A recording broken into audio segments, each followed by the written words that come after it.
செடியாய வெள்வினைகள் தீர்க்கும் திருமாலே, நெடியோனே வேங்கடவா, நின் கோயிலின் வாசல் அடியாரும் வானவரும் அரம்பயிரும் கிடந்து இயங்கும் படியாய் கிடந்து உன் பவளவாய் காண்பேனே.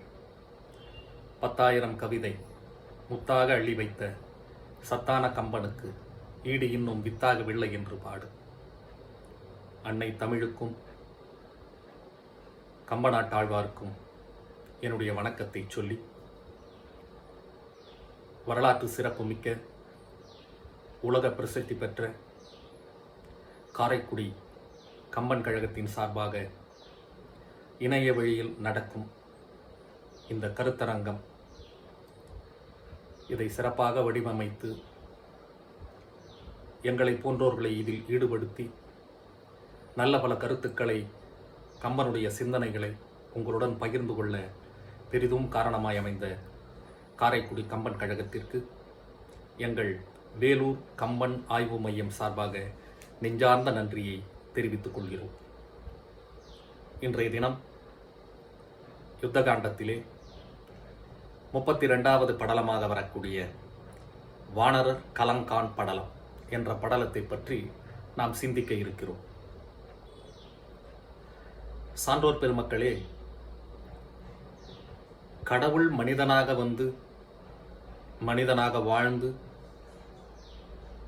மீண்டும் கடவுளாக பரிமளிக்கக்கூடிய ஒரு அற்புதமான காவியத்தை படைத்து, மனிதர்களாக நாம் பிறந்து நாம் படக்கூடிய இன்னல்களையெல்லாம் அனுபவித்து எல்லாம் வல்ல ஸ்ரீ ராமச்சந்திரமூர்த்தி தன்னுடைய மனைவி சீதா பிராட்டியோடும் ஆஞ்சநேயரோடும் தன்னுடைய சகோதரர்களோடும் அருள்பாலித்த இந்த கம்பராமாயணத்தில் இந்த வானரர் கலம்கான் படலத்திலே இருக்கக்கூடிய சில செய்திகளை உங்களுடன் பகிர்ந்து கொள்வதில் பெருமகிழ்ச்சி அடைகிறேன். இந்த வானரர் கலம்கான் படலம் என்பது வானர வீரர்கள் கலம்கான் படலம் என்றும் வானர சேனைகள் கலம்கான் படலம் என்றும் பல்வித பெயர்களில் அழைக்கப்படுகிறது. இந்த படலத்தினுடைய சுருக்கமான செய்தியை சொல்லி பிறகு ஒரு சில பாடல்களை நாம் அனுபவிப்போம். மிகப்பெரிய படை ராவணனுடைய படை. அந்த மூல பல படையை எவ்வாறு ராமன் வென்றான், வெற்றி கொண்டான் என்பதை கேட்பதற்காக வானரங்கள் தங்களுடைய தலைவனான சுக்ரீவனுடன் சென்று ராமனை சந்திக்கின்றன. அப்படி ராமனை சந்திக்கும் பொழுது சுக்ரீவனை பார்த்து ராமன் இந்த போர் நடைபெற்ற திறம், முறை, போர்க்கள காட்சி இவற்றையெல்லாம் வீடனனோடு சென்று நீ களத்தில் கண்டு வருவாயாக என்று சொல்லி அனுப்புகிறார். வானரங்கள் போர்க்களத்திற்கு சென்று அங்கிருக்கக்கூடிய காட்சிகளை பார்த்து பின் மீண்டும் திரும்பி வந்து ராமனை வணங்கி நிற்பதாக அமைந்திருக்கக்கூடிய படலம் இந்த வானரர் கலம்கான் படலம். இந்த படலத்திலே மிக அற்புதமாக ராமனுடைய வீரம் பேசப்படுகிறது. எப்படி ராமனால் இவ்வளவு பெரிய வெற்றியை ஈட்ட முடிகிறது? ஏனென்று சொன்னால், ராவணன் வதை படலத்திற்கு முன்பாக, ராவணன் இறப்பதற்கு முன்பாக நிகழக்கூடிய படலங்களுள் இதுவும் ஒன்று, வானரர் கலம்கான் படலம். இந்த படலத்திலே அந்த போர்க்கள காட்சியை, போர்க்களத்திலே சென்று காணக்கூடிய வானரங்கள் வாயடைத்து போய் நிற்கின்றன. எப்படி ராமனுடைய வீரம் இப்பேற்பட்ட வெற்றியை ஈட்டித் தந்திருக்கிறது என்று சிந்திக்கிறார்கள். ஒரு சம்பவம் உங்களுக்கு ஞாபகம் இருக்கலாம். 14,000 கரதூஷணர்களை ராமன் எவ்வாறு வெற்றி கொண்டான் என்பதை அழகாக சொல்லியிருப்பார் கம்பநாட்டாழ்வார். அழகாக சொல்ல வேண்டும் என்றால், ராமன் தன்னுடைய பாணத்தை கொண்டு 360 டிகிரி சுழன்று சுழன்று அடித்தானாம். அத்தனை அரக்கர்களையும் துவம்சம் செய்தானாம் ராமன். அதனாலதான் ராமனுக்கு பல்வித திருநாமங்கள். ஸ்ரீராமன், சீதாராமன், ஜெயராமன், சிவராமன், பட்டாபிராமன், இப்படி எத்தனையோ நாமங்கள். அதிலே இந்த ஜெயராமன் என்பது ராமன் அடைந்த வெற்றிக்காகவே வழங்கப்படக்கூடியது. அதனால்தான் ஸ்ரீ ஆஞ்சநேயர் ராமஜெயம் என்று சொல்லுகிற வேளையிலே ஜெயராம் ஸ்ரீராம் என்று சொல்கிறார். ஜெயம் என்றால் வெற்றி. அப்படி ராமன் வெற்றியை ஈட்டியதின் காரணமாக ஜெயராமன் என்ற பெயரை பெறுகிறான். இப்பொழுது இந்த படலத்திலே முதலில் வானரங்கள் ராமனை சென்று தரிசிக்கின்றன. 3-7 சேனை வெல்லம் உலகு ஒரு 3 மேலும். 3-7 சேனை வெள்ளம் உலகு ஒரு 3 மேலும் நீண்டு உள அதனை ஐய எங்கனம் நிமிர்ந்தது என்ன தூண் திரண்டனைய தின்தோல் சூரியன் சிறுவன் சொல்ல காண்டினி அரக்கர்வேந்தன் தன்னொடும் களத்தை என்றான். இது கம்பனுடைய பாடல். இப்பேற்பட்ட படை ராவணனுடைய படை. ராவன் எப்படிப்பட்ட வீரன்? ராவணன் வெள்ளி மாமலை எடுத்தவன், வேழங்கள் 8 வென்றவன், வெள்ள நீர் உலகத்தை ஆண்டவன், 3 கோடி வாழ்நாள் உடையவன், ஏகப்பட்ட வெகுமானங்கள் ராவணனுக்கு. அப்பேற்பட்ட ராவணன், அவனுடைய படைகள், அந்த படைகள் சேனை வெள்ளம், 3-7 சேனை வெள்ளம். அது எப்படி இருக்கான்? உலகம் 3 உலகம் என்று நாம் சொல்கிறோம். இந்த 3 உலகங்களையும் சேர்த்தால் அடங்காதான், அவ்வளவு நீளமா நீண்டு உல. இந்த உலகம் 3ஐயும் சேர்த்தால் கூட அடங்காத அளவிற்கு மிகவும் நீளமாக அமைந்திருக்கக்கூடிய அந்த ராவணனுடைய சேனை நீண்டு உல அதனை ஐய எங்கனம் நிமிர்ந்தது, எப்படி வென்றீர்கள்? இந்த சேனையை தாங்கள் எப்படி வென்றீர்கள் என்று வானரங்களுடைய தலைவனான சுக்ரீவன் கேட்கிறான் ராமனை பார்த்து. யார் கேட்பது? சுக்ரீவன். தூண் திரண்டனைய தின்தோல், தூணை போன்று பருத்த திண்ணிய வழுத்த தோள்களை உடைய சூரியன் செல்வன். சூரியன் சிறுவன். சூரியனுடைய அம்சமாக பிறந்தவன் தான் சுக்ரீவன். அவனுடைய செல்வன் என்று சொல்கிறார்கள். அப்போ சூரியன் சிறுவன் சுக்ரீவன் கேட்கிறான் ராமனை பார்த்து. ராமர் ஒரே வரியில பதில் சொல்கிறார், காண்டினி. எப்படி? யாரை கூட்டும் போய் பார்க்க சொல்றார் ராமர்? அரக்கர் வேந்தன் தன்னொடும் களத்தை என்றார். யாரை கூட்டும் போய் சொன்னார் ராமர்? அரக்கர் வேந்தன். இதுல கம்பன் ஒரு நுட்பம் வச்சிருக்காரு பாருங்க. அரக்கர் வேந்தன் சொல்லியிருக்காரு. இன்னும் ராவணனுடைய வதம் நடைபெறவில்லை. நம்ம நல்லா கவனிக்கணும். ராமனுடைய வதம் மன்னிக்கணும், ராவணனுடைய வதம் இன்னும் நடைபெறவில்லை. அப்போ இன்னையவரிலும் இலங்கைக்கு யார் பார்த்தீங்கன்னா அரக்கர் வேந்தன் ராவணன் தான். ஆனா கம்பன் என்ன சொல்கிறார் இங்க? அரக்கர் வேந்தன் என்று ராமன் குறிப்பிடுவது வீடனனை. நமக்கு நன்றாக தெரியும். ஏற்கனவே வீடனன் சரணாகதி அடைகிற வேளையிலே ராமன் போருக்கு முன்பாகவே வீடனனுக்கு முடிசூட்டி விடுகிறான், பட்டாபிஷேகம் செய்து விடுகிறான். நீ தான் அரக்கர் குலத்துக்கு ராஜா. எப்படி ஒரு மதிநுட்பத்தோடு கம்பர் கையாண்டு இருக்கிறார் பாருங்கள். காண்டினி அரக்கர் வேந்தன் தன்னோடும் களத்தை என்றான் என்று சொல்லி ராமன் என்ன பண்றார்? அனுப்பி வைக்கிறார். வானரங்கள் தங்களுடைய தலைவனான சுக்ரீவனோடும் வீடனனோடும் போர்க்களத்திற்கு செல்கிறார்கள். அப்படி போர்க்களத்திற்கு சென்று அங்க காட்சியை பார்க்கிறார்கள். போர்க்கள காட்சியை பற்றி கலிங்கத்து பரணியெல்லாம் மிக அழகாக சொல்லும். நான் ஆனா இங்க ஒரு உதாரணத்துக்கு ஒரே ஒரு பாடல் மட்டும் சொல்றேன். அற்புதமான காட்சி. அங்க பார்க்கும் பொழுது ஒரு போர்க்களம் என்றால் எவ்வாறு இருக்கும் என்பதை நாம் யோசித்து பார்த்தாலே தெரியும்.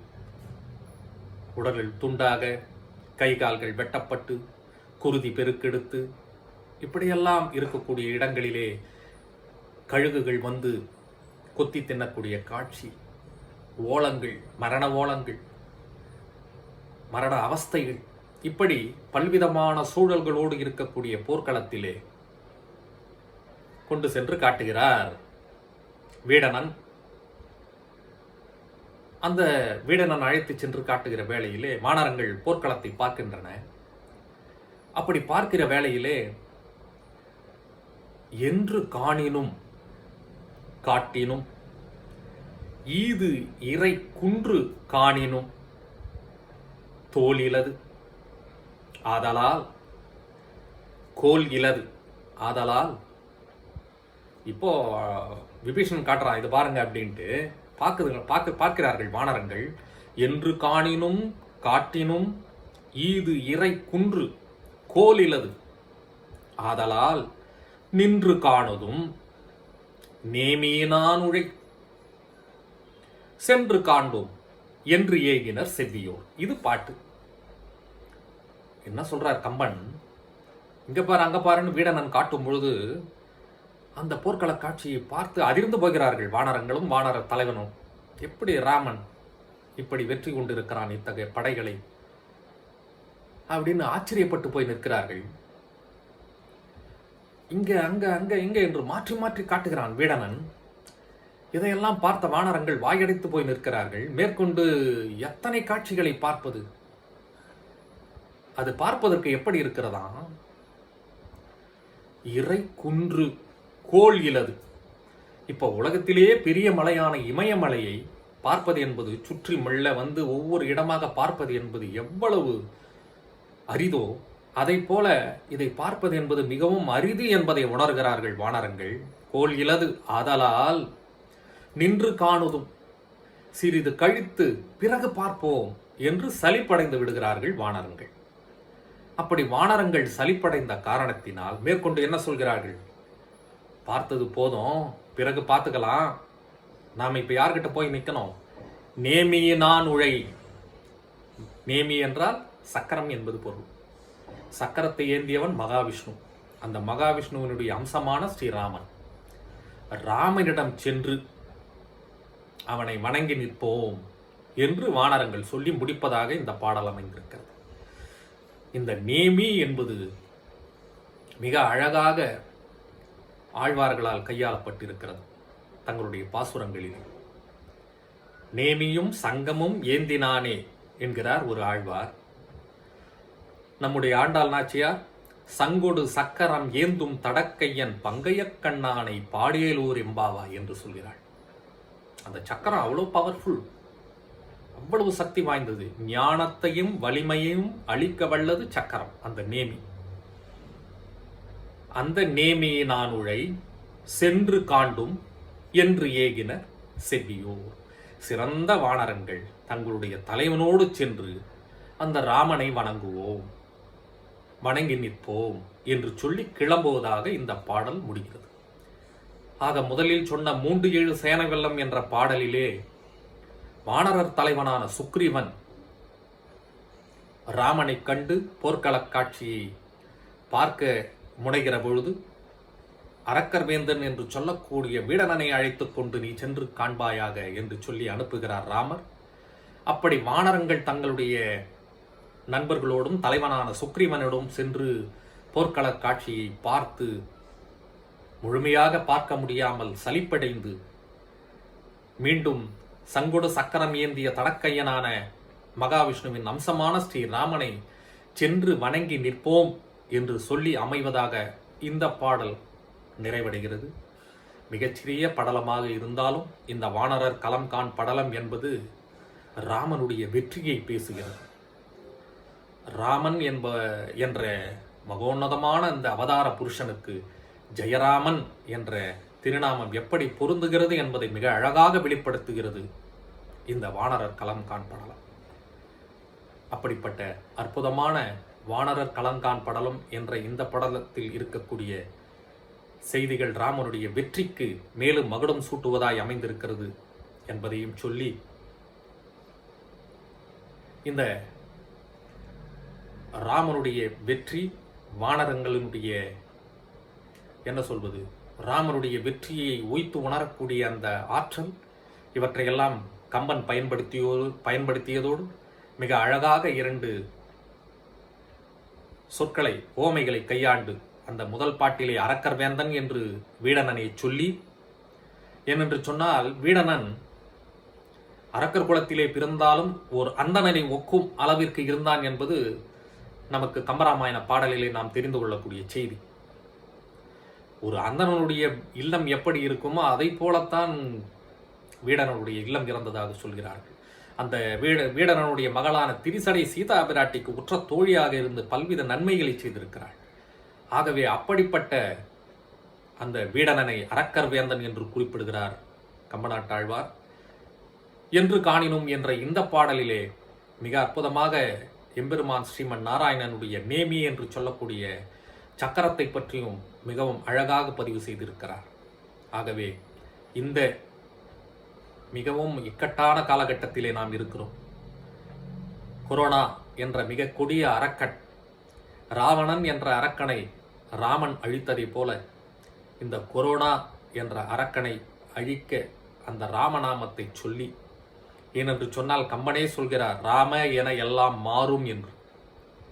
ஆகவே இந்த கொரோனா தொற்று காலத்திலே இந்த கொரோனா போன்ற கொடிய வியாதி நோய்களிலிருந்து நாம் விடுபட ராமநாமத்தை சொல்லி இன்புறுவோமாக என்று சொல்லி இந்த நல்ல வாய்ப்பை அளித்த காரைக்குடி கம்பன் கழகத்திற்கு மீண்டும் ஒருமுறை எங்கள் வேலூர் கம்பன் ஆய்வு மையத்தின் சார்பாக நன்றியை சொல்லி இந்த அளவிலே நிறைவு செய்கிறேன். நன்றி, வணக்கம்.